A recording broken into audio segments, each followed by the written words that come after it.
அன்பு ஆன்மீக தமிழ் அன்பர்களே நண்பர்களே, உங்கள் அனைவருக்கும் தமிழ் யூடியூப் சேனலின் இனிய தமிழ் வணக்கம். தாய்மொழியால் இணைவோம், தாய்மொழியை வளர்ப்போம். வாழ்க தமிழ், வளர்க தமிழ். நமது சேனலில் இன்றைய பதிவு என்னவென்றால், திருமூலர் அருளிய திருமந்திரம் என்னும் நூலில் உள்ள ஒவ்வொரு பாடல்களையும் தினம் ஒரு பாடலாக விளக்கமுடன் உங்களுக்காக அளிக்க உள்ளோம்.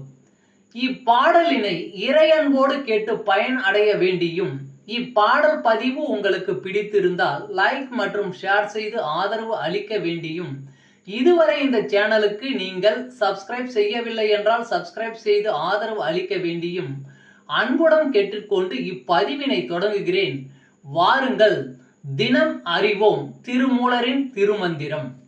திருமந்திரம் என்னும் நூல் திருமூலரால் தமிழில் அருளப்பட்ட சிவ ஆகமம் ஆகும்.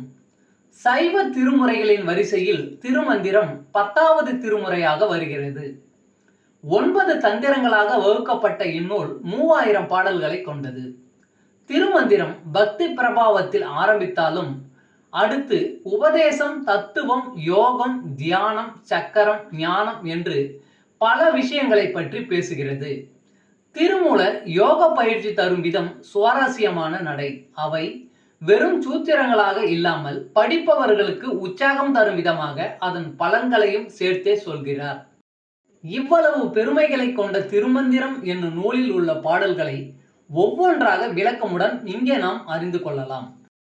சைவ சமய திருமுறைகளில் 10ஆம் திருமுறையான திருமூலர் அருளிய திருமந்திரம். முதல் தந்திரம் அன்புடைமை. அன்பு செய்வாரை அறியும் சிவன். பாடல் 289. தொட்டு தொடர்வோம் ஈசனை.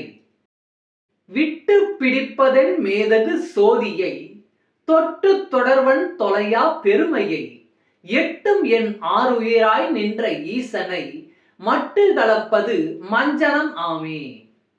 விட்டு பிடிப்பதன் மேதகு சோதியை, தொட்டு தொடர்வன் தொலையா பெருமையை, எட்டும் என் ஆறுயிராய் நின்ற ஈசனை, மட்டு கலப்பது மஞ்சனமாமே. பாடலின் விளக்கம். மேலான சோதி வடிவாய் இருக்கும் சிவபெருமானை நாம் ஏன் நினைப்பதும் மறப்பதுமாய் இருக்கிறோம்? அவன் நினைவை உறுதியாக தொட்டு தொடர்ந்து அவனது முடிவில்லாத பெருமையை உணர்வோம். நம் ஆறுயிராய் நிற்கும் அந்த ஈசனின் நினைவில் எப்பொழுதும் கலந்திருப்பதே நாம் அவனுக்கு செய்யும் திருமஞ்சனமாகும். ஈசனின் நினைவை பற்றுவதும் விடுவதுமாய் இல்லாமல் தொடர்ந்து அவனை நினைத்திருப்போம். ஓம் நம சிவாய். திருச்சிற்றம்பலம். அன்பு ஆன்மீக தமிழ் அன்பர்களே நண்பர்களே, இவ்வீடியோ பதிவினை கேட்டு இன்புற்று ஆதரவு அளித்த அனைத்து தமிழ் உள்ளங்களுக்கும் எங்கள் உள்ளம் கனிந்த நன்றி. மேலும் இப்பதிவு உங்களுக்கு பிடித்திருந்தால் லைக் மற்றும் ஷேர் செய்தும், இதுவரை இந்த சேனலுக்கு நீங்கள் சப்ஸ்கிரைப் செய்யவில்லை என்றால் சப்ஸ்கிரைப் செய்து பெல் பட்டனையும் அழுத்தி ஆதரவு அளிக்கவும் அன்புடன் கேட்டுக்கொள்கிறோம். மிக்க நன்றி. அடுத்த பதிவில் உங்களை விரைவில் சந்திக்கும் வரை உங்களிடமிருந்து விடை பெறுவது தமிழ் யூடியூப் சேனல்.